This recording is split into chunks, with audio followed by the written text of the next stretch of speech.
There's a particular kind of quiet that comes in the early morning when you're my age. Not peaceful, exactly, more like the world hasn't started yet. And for a few minutes neither have you. You're just sitting there in the grey light, holding a cup of coffee that's going cold. And something rises up in you, something you've been carrying for a long time. That's where I am right now. My name is Eleanor Ruth Marsh. I'm 83 years old, and I've been sitting at this kitchen table since about 4:30 this morning, trying to figure out how to say something I should have understood decades ago. I don't know exactly why I'm recording this. My granddaughter set up this little device for me, showed me how to press the button, and I suppose I just needed somewhere to put what I've been thinking about. What I've been thinking about for years, if I'm telling the truth. But especially lately, I'm not sick, not in any urgent way. Just old. Just aware that the distance between now and the end is shorter than it used to be. And that awareness does something to you. It makes certain things that once seemed too tender to touch feel suddenly necessary to say out loud. So, I was married for 51 years to a man named Gerald Marsh. He had big hands and a very quiet laugh.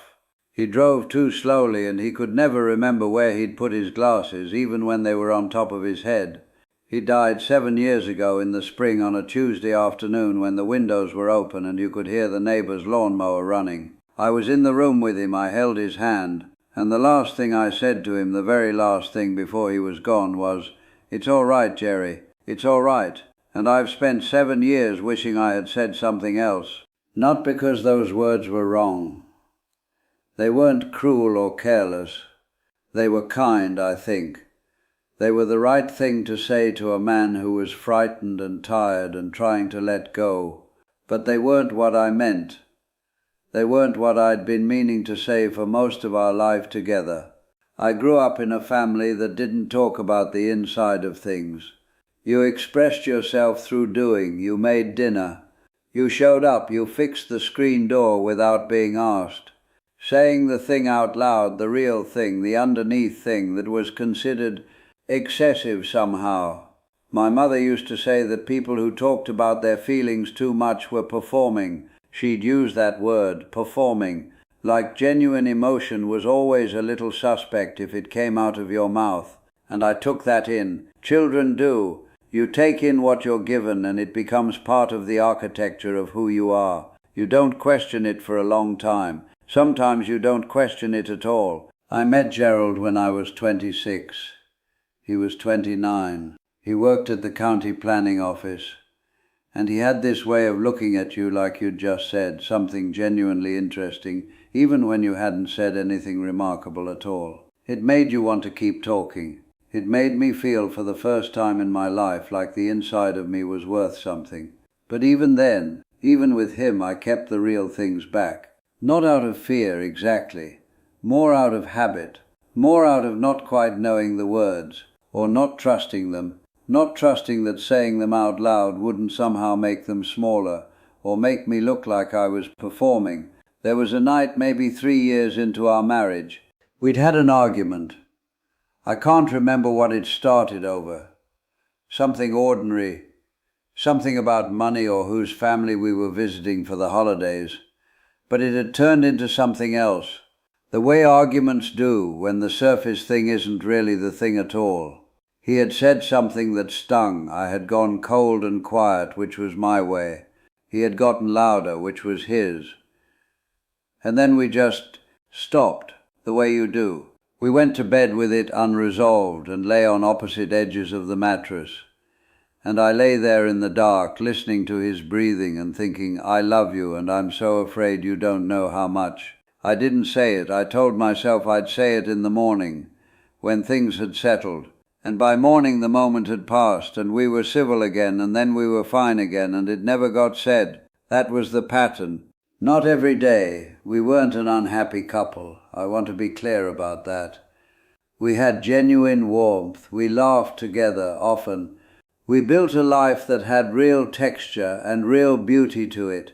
2 children, A house full of noise for years, holidays and ordinary Saturdays and all of it. But underneath all of it, in me there was this held breath. Our daughter Patricia was born in 1967. She came into the world furious and decided, and she never really changed. She was the kind of child who needed to know the reason for everything, not to be difficult. She genuinely needed to understand the logic of things, the why of things, before she could accept them. I found that exhausting when she was small. I didn't have the patience for it that I should have. I remember one evening when she was maybe 9 or 10. She'd been sent to bed for something, I don't remember what, and she'd come back downstairs, not defiant, just steady, standing in the kitchen doorway in her nightgown. And she'd said, "Mom, are you angry at me, or are you angry at something else?" A 9-year-old asking me that. And I'd said, "Go back to bed, Patricia," because I didn't have an answer. Or I had an answer, but I didn't know how to say it, which at the time felt like the same thing. What I wanted to say was, "I'm tired and I'm overwhelmed and I don't know how to do all of this as well as I want to, and none of that has anything to do with you." But I didn't know how to say that. I'd never been taught that you could say that. I'd been taught that a mother managed. A mother held things together. A mother did not stand in the kitchen at 8 o'clock at night and confess her uncertainty to a child who was already watching her too carefully. So I sent her to bed, and she went. And she looked at me on the way, just briefly, with those careful eyes of hers, and I saw something in her face that I recognized. A door closing, just slightly, just a little more. I think about that moment more than she knows. I think about all the moments like it. The ones where something true was right there, available, and I chose instead the version of myself that was composed and unreachable. And I want to tell you, not as a lesson, I'm not telling you this as a lesson, I just want you to understand what it actually cost. Because when you're in it, it doesn't feel like a choice. It feels like control, it feels like dignity. It feels like you are holding the shape of things together by not spilling over. It's only later, it's only from here, at 83, at this kitchen table, that you can see what it actually was. It was distance that I built and maintained for most of my life with the people I loved most in the world, and I called it composure. Gerald knew, I think. He knew there was something I was always on the edge of saying. He had a way of looking at me sometimes, not asking, not pressing, just waiting. Like he was leaving a door open. He was patient that way. Patient in a way I never fully deserved. When our son Michael was a teenager, he and Gerald used to sit out on the back porch in the evenings, just the two of them. I'd watch them through the kitchen window sometimes, washing up after dinner, and I'd wonder what they talked about. They weren't loud about it, they weren't dramatic. Just two people sitting in the last of the light, talking. I asked Gerald about it once. He said, "We just talk about what's on his mind." And I remember feeling, and this embarrasses me even now, I remember feeling almost jealous, not of Michael, of Gerald, of how easily it came to him.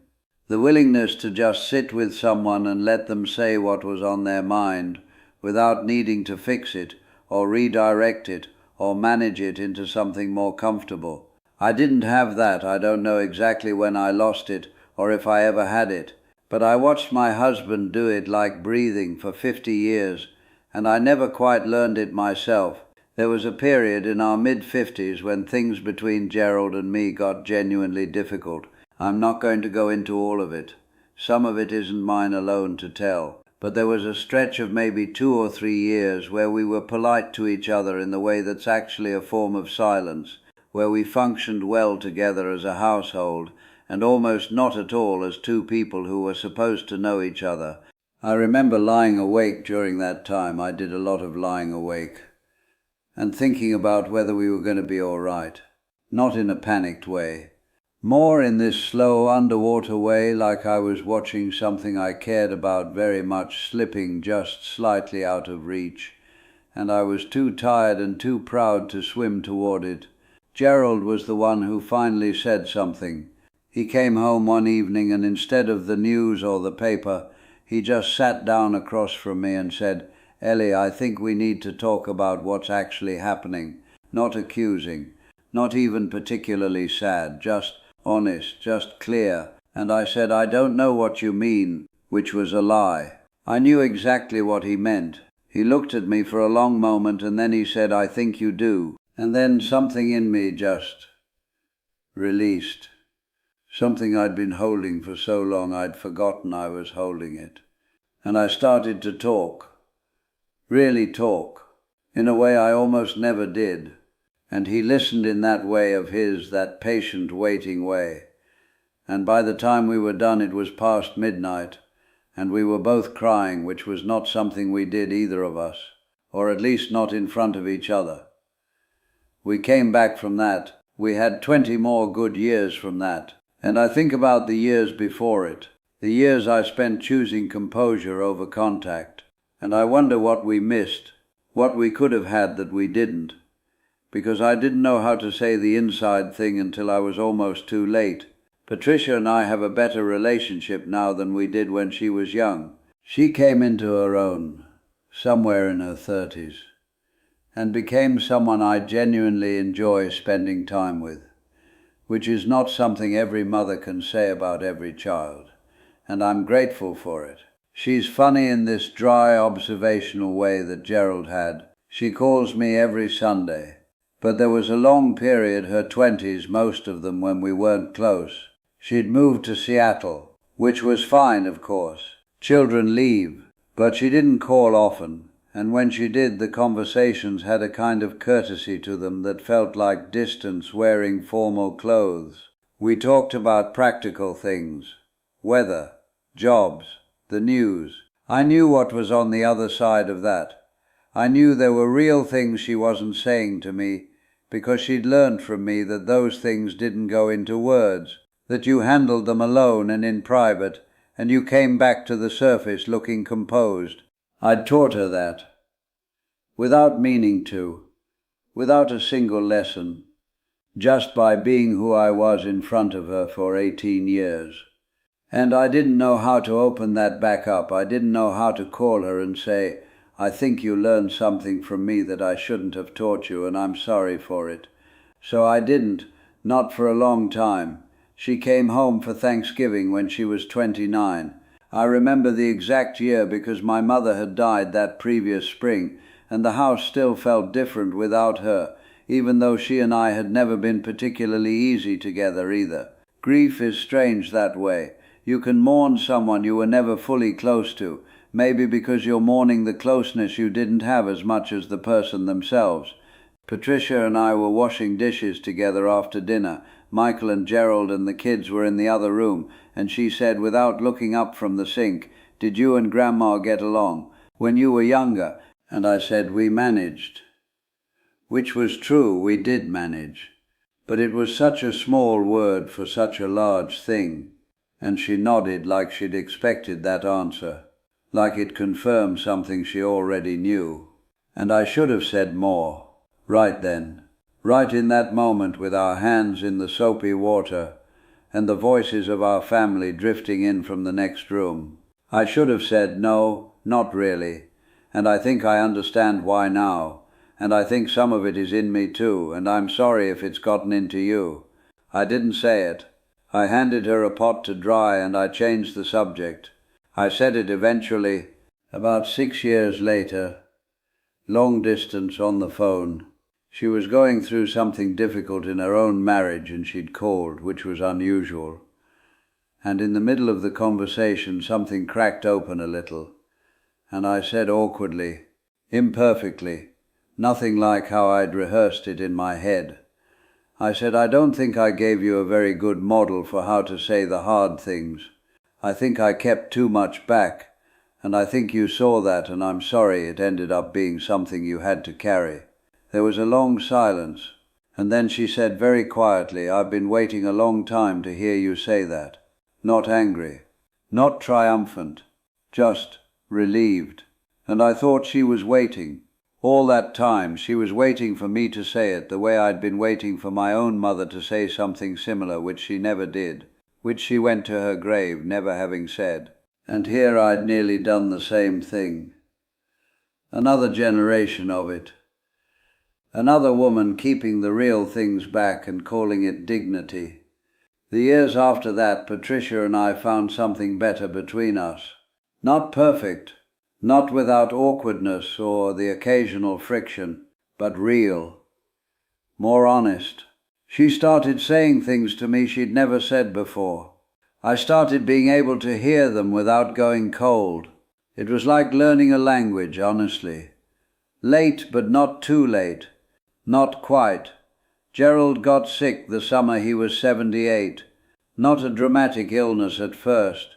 A gradual thing, a tiredness that kept deepening, a series of appointments that slowly became serious. He handled it the way he handled most things, with a steadiness that I both admired and found slightly maddening, because I wanted him to be frightened alongside me.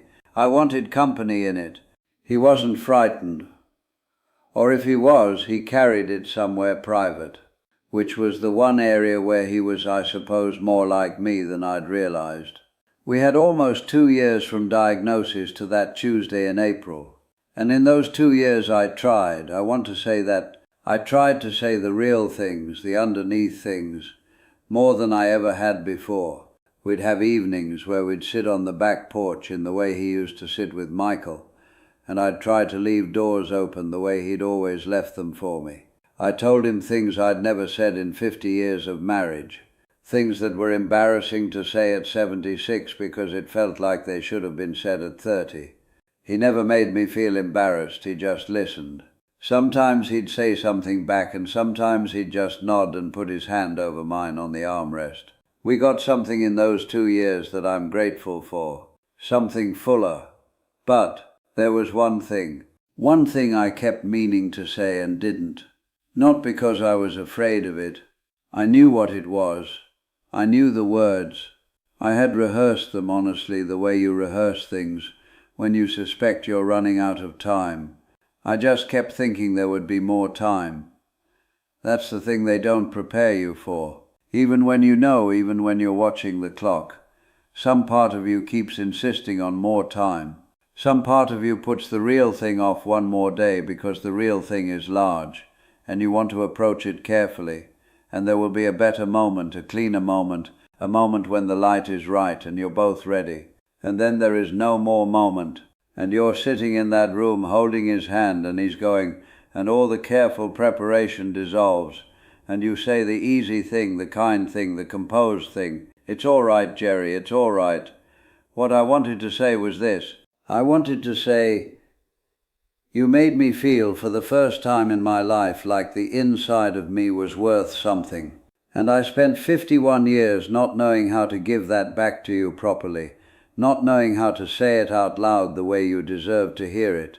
And if I made you feel unseen or held at arm's length, or like I was somewhere behind glass, I am so sorry, and I love you in a way that I never found the right words for, even though I looked for them. I promise I looked for them. That was what I wanted to say, and I said it's all right, because he was frightened, because he was tired, because he needed kindness in that moment, not a confession.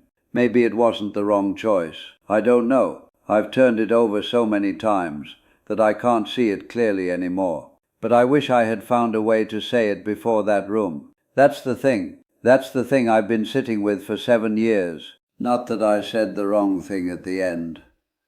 That I waited so long to say the right thing that when the end came there wasn't room for it anymore. He's been gone 7 years. And I am still here at this kitchen table at 83, and the coffee is cold, and the light is starting to come in now through the window over the sink, that early, thin February light that's more grey than gold, and I am trying to understand what I actually believe about all of it. Not what I should have done differently. I'm too old for should. Should is for people who still have time to change course. Just what I actually understand now from here. I understand that the things we keep back don't stay inside us neatly. They don't just live quietly in the private parts of us without affecting anything. They seep out sideways. They come out as coldness or distance or a certain tightness around the eyes. The people closest to you can feel them even if they can't name them. Your daughter stands at the sink at 29 and asks you a careful question about your mother, and what she's really asking is, "Are you in there? Is there something real in there that I can reach?" And if you've spent your whole life managing the answer to that question rather than giving it, then even the people who love you most will eventually stop asking, not out of cruelty, just out of exhaustion, just because they can only knock so many times. Patricia called me last Sunday the way she always does. We talked for almost 2 hours. We talked about her daughter, who is 17 now, and apparently going through something difficult that Patricia isn't quite sure how to handle. And Patricia said almost to herself, not asking me, just thinking out loud, "I just want her to know she can say the real thing to me. I don't know how to get her to believe that." And I said, "You keep showing up. That's all you can do.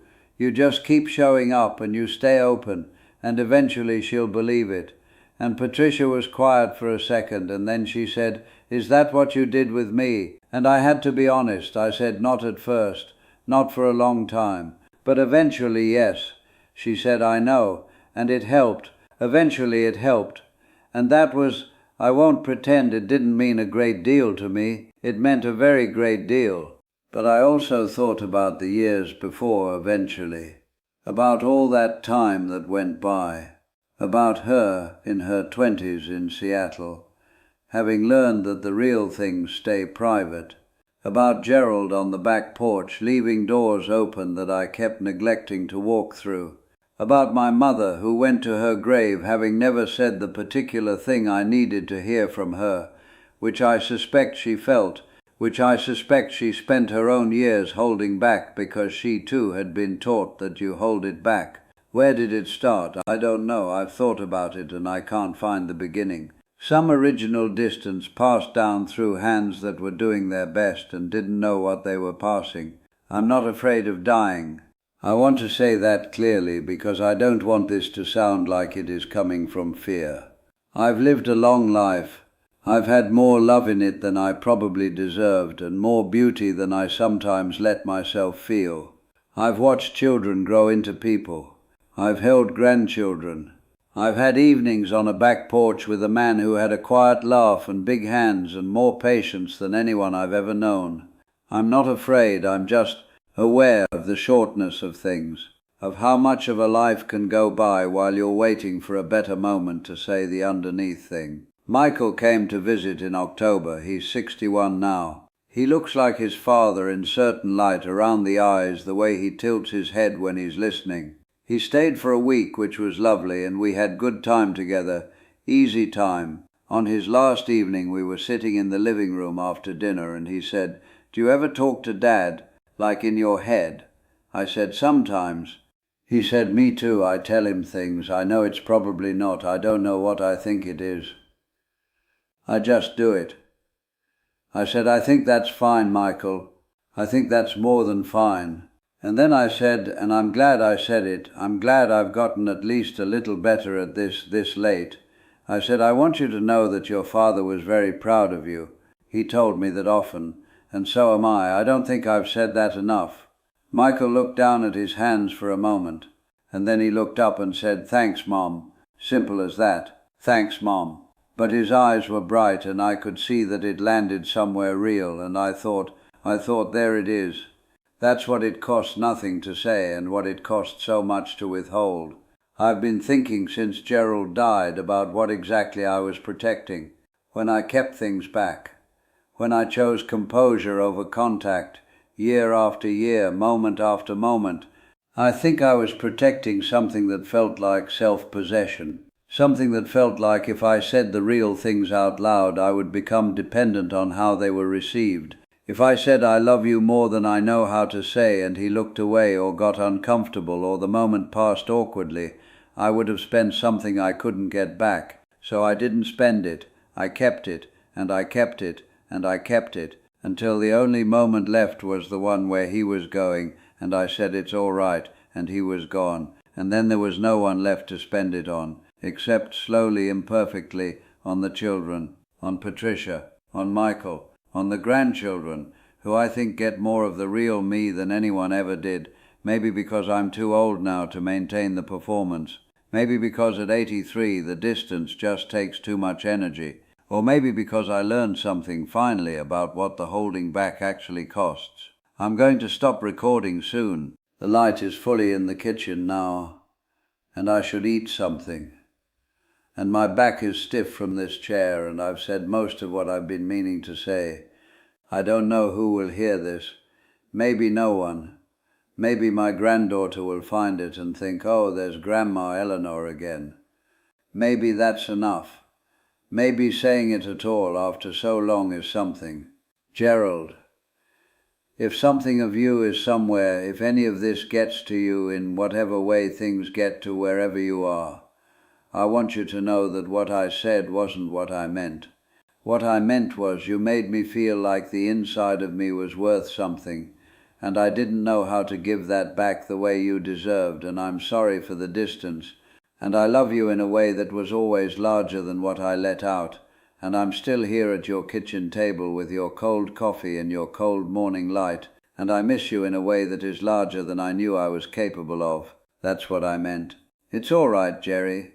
It's all right. If something in this stayed with you, something you've been holding back, some real thing you've been waiting for a better moment to say, I'm not telling you anything. I'm not in a position to tell you anything. I'm just an old woman at a kitchen table. But if you want to sit with it a little longer, I'll be here.